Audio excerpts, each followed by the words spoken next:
Hi friends, welcome back to the channel Zyar Recipes. நம்ம இன்னைக்கு ரொம்ப சூப்பர் சாஃப்ட்டான உளுந்து வடை மிக்ஸி ஜார்லயே தான் செய்ய போறோம். உளுந்து வடை மிக்ஸி ஜார்ல செஞ்சா கண்டிப்பா சாஃப்ட்டா வராதுன்னு நிறைய பேர் நினைச்சிருப்பீங்க. இந்த வீடியோல நான் சொல்லியிருக்க டிப்ஸ் அண்ட் ட்ரிக்ஸை ஃபாலோ பண்ணுங்க. கண்டிப்பா உங்களுக்கு உளுந்து வடை ரொம்ப சூப்பர் சாஃப்ட்டா வரும். நம்ம கடையில் கிடைக்கிறத விட சாஃப்ட்டா மேலே லைட்டாக கிறிஸ்பியான உளுந்து வடை நம்ம வீட்டிலேயே செய்யலாம். இப்போ இந்த உளுந்து வடை செய்கிறதுக்கு கண்டிப்பாக உளுந்து தேவையில்ல. அதனால ஃபஸ்ட்டு நம்ம உளுந்து 1 கப் எடுத்துக்கலாம். உளுந்து வந்து நல்ல பிராண்டட் உளுந்தாக எடுத்திங்கன்னா உங்களுக்கு மிக்ஸி ஜாரில் சூப்பர் சாஃப்ட்டாக வரும். நான் வந்து 1 கப்புங்கிறது வந்து 200 கிராம் அளவுக்கு உளுந்து எடுத்திருக்கேன். இதோட ஒரே ஒரு டேபிள் ஸ்பூன் பச்சை அரிசி சேர்த்துக்குவோம். 1 டேபிள் ஸ்பூன் மட்டும் சேர்த்துங்க. இதுக்கு கம்மியாக கூட நீங்கள் சேர்த்துக்கலாம், ஆனால் அதிகமாக சேர்த்தாதீங்க. ரொம்ப அதிகமாக அரிசி சேர்த்திங்கன்னா உங்களுக்கு வடை வந்து ரொம்ப ஹார்டாயிரும். அதாவது மேல் லேயர் வந்து ஹார்டாக இருக்கும். அதனால் 1 டேபிள் ஸ்பூன் இல்லாட்டி அரை டேபிள் ஸ்பூன் சேர்த்துனா போதும். இப்போ உளுந்தை நல்லா 2-3 டைம் கழுவிட்டு இதை அப்படியே தண்ணி ஊற்றி 1 மணி நேரம் ஊற வச்சுக்குவோம். 1 மணி நேரங்கிறது வந்து நீங்கள் மேக்ஸிமம் 1.5 மணி நேரம் வரையும் ஊற வச்சுக்கலாம். அதுக்கு மேலே எடுத்துக்கூடாது. ஏன்னா உளுந்து பார்த்திங்கன்னா கிட்டத்தட்ட அரை மணி நேரத்துலேயே நம்மளுக்கு ஊறி வந்துடும். ஆனால் அரிசி ஊறுறதுக்கு தான் கொஞ்சம் டைம் எடுத்துக்கும். அப்படிங்கிறனால நான் மேக்ஸிமம் 1.5 மணி நேரம் தான் ஊற வச்சுருக்கேன். அதுக்கு மேலே ஊற வைக்க தேவையில்லை. இப்போது மிக்ஸி ஜார் எடுத்து நம்ம போட்டுக்கலாம். இப்போ மிக்ஸி ஜாரில் பாருங்கள், இந்த மாதிரி பெரிய மிக்ஸி ஜார் நம்ம வீட்டில் எல்லாத்துட்டையுமே இருக்கும். இந்த மிக்ஸி ஜார் யூஸ் பண்ண வேணாம். ஏன்னா இதுக்கு கீழே பார்த்திங்கன்னா அந்த பிளேடுக்கு கீழே கேப் நிறையா இருக்கும். அதனால் உளுந்து சரியாக அரைப்படாது, மிக்ஸி வந்து சூடாகும். அதனால் அந்த மிக்ஸி ஜாரை விட்டுட்டு நம்ம சின்ன மிக்ஸி ஜார் இந்த மாதிரி எடுத்தோன்னா இதோட கேப் பார்த்திங்கன்னா கம்மியாக இருக்கும். உளுந்து சீக்கிரம் ஈவனாக அரைப்படும். அதனால் நான் இந்த மிக்ஸி ஜார் எடுத்திருக்கேன். ஏன் எப்பயுமே இந்த மிக்ஸி ஜாரில் தான் உளுந்து வடை சுடுவேன். அதனால தான் நான் உங்களுக்கு இந்த டிப்ஸை சொல்கிறேன். இப்போது நம்ம உளுந்து அரிசி ஊற வச்சுருக்கோம்ல, அதை மிக்ஸி ஜாரில் சேர்த்துட்டு இப்போ உளுந்தோட 2 ஐஸ் க்யூப் சேர்த்து நம்ம அரைச்சிக்கலாம். நீங்கள் ஒவ்வொரு ஐஸ் க்யூபாக சேர்த்து மாவோட பதத்துக்கு வர்ற அளவுக்கு அரைச்சிக்கோங்க. அதாவது மாவு ரொம்ப கெட்டியாகவும் இருக்கக்கூடாது, ரொம்ப தண்ணியாகவும் இருக்கக்கூடாது. மீடியமாக இருந்ததுன்னா உங்களுக்கு உளுந்து வடை நல்லா வரும். அதனால் ஒவ்வொரு ஐஸ் க்யூபாக போட்டு இந்த மாதிரி அரைச்சி எடுத்துக்கோங்க. நான் மொத்த உளுந்துக்குமே பார்த்திங்கன்னா 2 ஐஸ் க்யூப் தான் போட்டேன். நம்மளுக்கு கிரைண்டரில் இருக்க மாதிரியே பாருங்கள் மாவு நல்லா பொங்கி வந்திருக்கு. நான் பாதி மிக்ஸி ஜார் அளவு தான் உளுந்து போட்டேன். நல்லா ஃபுல்லாக மாவு பொங்கி இருக்குது. இந்த மாதிரி பொங்கி இருந்தாவே உங்களுக்கு உளுந்து வடை நல்லா வரும். அதே மாதிரி இந்த மாதிரி நைஸாகவும் அரைச்சி எடுத்துக்கோங்க. ரொம்ப குறக்குறலாம் இருக்கக்கூடாது, நல்லா சாஃப்டான மாவாக இருக்கணும். இந்த மாதிரி செக் பண்ணி பார்த்து எடுத்துக்கோங்க. இதுக்கப்புறம் இன்னொரு செக்கிங் என்னென்னு பார்த்தீங்கன்னா, ஒரு பவுலில் தண்ணி எடுத்துகிட்டு இந்த மாதிரி மாவை வந்து உள்ளே போட்டு பார்த்திங்கன்னா மேலே மிதக்கணும். உள்ளே போகக்கூடாது. உள்ளே போச்சுன்னா மாவு வெயிட்டாக இருக்குதுன்னு அர்த்தம். இந்த மாதிரி காற்று மாதிரி மாவு இருந்ததுன்னா உங்களுக்கு வடையும் வந்து காற்று மாதிரி வரும். இப்போ பாருங்கள், நம்ம மாவு எல்லாத்தையும் இன்னொரு பவுலில் மாற்றிக்கலாம். இப்போ நான் வந்து உளுந்து வடைக்கு வெங்காயம் சேர்த்த போகிறேன். இது ஆப்ஷனல் தான், உங்களுக்கு வேணாட்டி வெங்காயமே சேர்த்த தேவையில்லை. சிலருக்கு வந்து வெங்காயம் லைட்டாக 1-2 அங்கே கடிபட்டால் பிடிக்கும், அதனால் நான் சேர்த்துறேன். சிலருக்கு ப்ளைனாக இருந்தால் தான் உளுந்து வடை பிடிக்கும். அதனால் வேணும்னா சேர்த்துங்க, வேணாட்டி விட்ருங்க.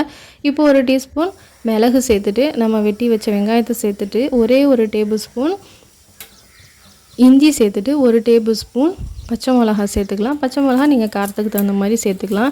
இதோட கருவேப்பிலை வந்து இந்த மாதிரி பிச்சு போட்டுக்கோங்க. அதோட நம்ம மாவுக்கு தேவையான அளவு உப்பு சேர்த்துக்கலாம். நான் வந்து 1 டீஸ்பூன் அளவு உப்பு சேர்த்துறேன். இப்போ இந்த மாவு எல்லாத்தையும் நல்லா பிசைஞ்சிக்கணும். இந்த பிசைகிறதுல தான் வந்து உங்களுக்கு மாவு வந்து நல்லா சாஃப்டாகி நல்லா சாஃப்டான வடை கிடைக்கும். இந்த மாதிரி நல்லா அடித்து பிசைஞ்சுக்கோங்க. நம்ம கையிலேயே கூட நல்லா அடித்து பிசையலாம். இப்போ இதை அப்படியே வந்து ஒரு 30 நிமிஷம் விட்டுடலாம். இது எதுக்கு வரோன்னா, நம்ம ஐஸ் க்யூப் சேர்த்துருக்கனால நம்மளோட மாவு வந்து கொஞ்சம் சில்லுன்னு இருக்கும். அது ரூம் டெம்பரேச்சர் வர அளவுக்கு இதை மாவை அப்படியே விட்டுட்டு அதுக்கப்புறம் நம்ம வடை போட்டோம்னா கரெக்டாக இருக்கும். சில்லுன்னு இருக்கிறப்ப நீங்கள் வடை போட்டிங்க அப்படின்னா வடையில் வந்து நிறைய எண்ணெய் குடிக்க ஆரம்பிக்கும். அதனால் மாவை தொட்டு பார்த்துக்கோங்க. சில்லுன்னு இருந்துச்சுன்னா கண்டிப்பாக போடாதீங்க. மாவு வந்து நல்லா ரூம் டெம்பரேச்சருக்கு வந்ததுக்கப்புறமா இந்த மாதிரி கையிலேயே இன்னும் ஒரு 4-5 டைம் கலக்கிட்டு அதுக்கப்புறமா நம்ம வடைகள் போட ஆரம்பிச்சிடலாம். ஃபஸ்ட்டு நல்லா கையில் பீட் பண்ணிவிட்டு தான் வடை போட ஆரம்பிக்கணும். இப்போ ஒரு கடாயில் பொரிக்க தேவையான அளவு எண்ணெய் சேர்த்துக்குவோம். இப்போ இந்த எண்ணெய் வந்து நல்லா ஹீட் ஆனதுக்கப்புறம் தான் நம்ம வடையும் போட ஆரம்பிக்கணும்.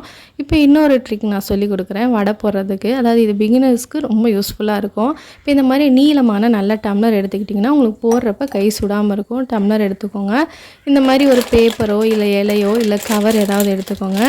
கவர் வந்து லேசான கவர் சேர்த்துனீங்கன்னா உங்களுக்கு வந்து எண்ணெயில் போடும்போது கவர் வந்து உருகிடும். அதனால் இந்த மாதிரி நல்ல கெட்டியான கவர் இல்லை வாழை இலையை வந்து நல்லா தீயில் வாட்டிட்டு அதுக்கப்புறம் இந்த மாதிரி மேலே கவர் பண்ணியும் போட்டுக்கலாம். அந்த வாழை இலையில் போடுறது இன்னும் ஹெல்த்தியும் கூட, வடை நல்லாவும் வரும். இப்போ இந்த மாதிரி போட்டதுக்கப்புறமா நல்லா டைட்டாக கவர் பண்ணிக்கோங்க. ரப்பர் பேண்ட் போட்டு, ரப்பர் பேண்ட் 1 இல்லை 2 கூட போட்டு டைட்டாக கவர் பண்ணிக்கலாம்.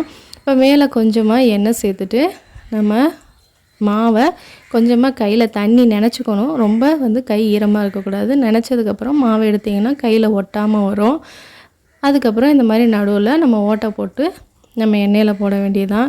இது சூப்பர் யூஸ்ஃபுல்லாக இருக்கும் பிகினர்ஸ்க்கு. நம்ம வழக்கமாக போடுறவங்களா இருந்தால் கையிலேயே போட்டுடலாம். பிகினர்ஸாக இருந்தால் பயமாக இருக்கும்ல, அப்போ இந்த மாதிரி யூஸ் பண்ணிங்கன்னா வடை வந்து சூப்பராக வரும். ஃபஸ்ட்டு போடும்போது உங்களுக்கு சரியாக வராது, கொஞ்சம் கோணையும் முனையுமாக வரும்.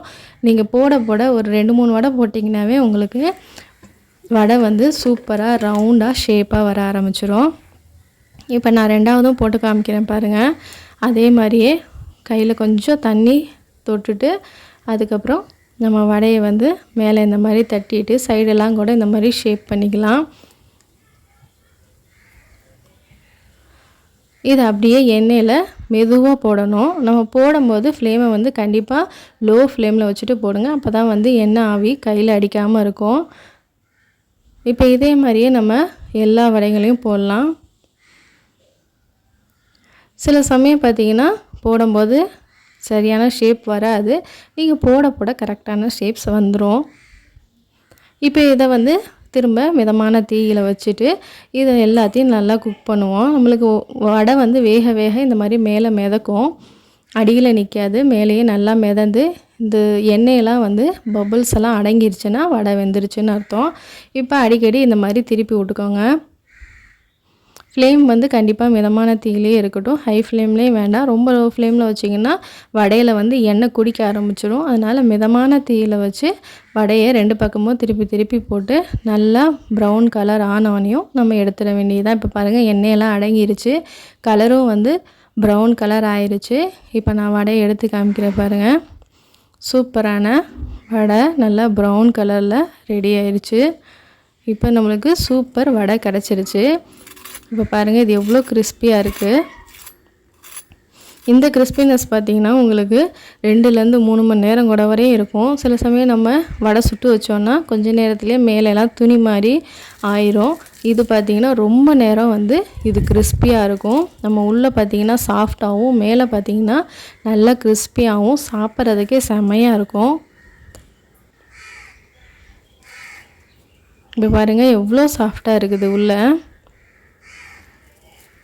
உள்ளே நல்லா சாஃப்டாக இருக்கும், மேலே பார்த்திங்கன்னா நல்லாவே கிறிஸ்பியாகவும் இருக்கும். இன்னொரு முக்கியமான டிப்ஸ் என்னென்னா, நம்ம உளுந்து மாவு அரைக்கும்போது ரொம்ப கெட்டியாகவும் ரொம்ப தண்ணியாகவும் இருக்கக்கூடாது. நம்ம கையில் எடுத்து உருட்டணும்னா நம்மளுக்கு லைட் வெயிட்டாக பால் மாதிரி இருந்ததுன்னா நமக்கு சூப்பர் பர்ஃபெக்ட் கன்சிஸ்டன்சியில் மாவு இருக்குதுன்னு அர்த்தம். ரொம்ப மாவு கெட்டியாக இருந்ததுன்னா வடை வந்து கண்டிப்பாக ரஃப்பாக தான் வரும். அதனால் மாவோட பதமும் வந்து கரெக்டாக இருந்துச்சிங்கன்னா உங்களுக்கு சூப்பர் சாஃப்டான வடை கண்டிப்பாக கிடைக்கும். நீங்களும் இந்த டிப்ஸ் அண்ட் ட்ரிப்ஸை ஃபாலோ பண்ணி உங்களோட வரப்போகிற ஃபெஸ்டிவ் சீசனுக்கு சூப்பர் சாஃப்டான வடை ரெடி பண்ணுங்கள். உங்களோட ஃபீட்பேக்கை கமெண்ட் செக்ஷனில் சொல்லுங்கள். நான் இன்னொரு இன்ட்ரெஸ்டிங்கான வீடியோவில் உங்கள் எல்லாரையும் சந்திக்கிறேன். இதுவரையும் டேக் கேர், பை பாய்.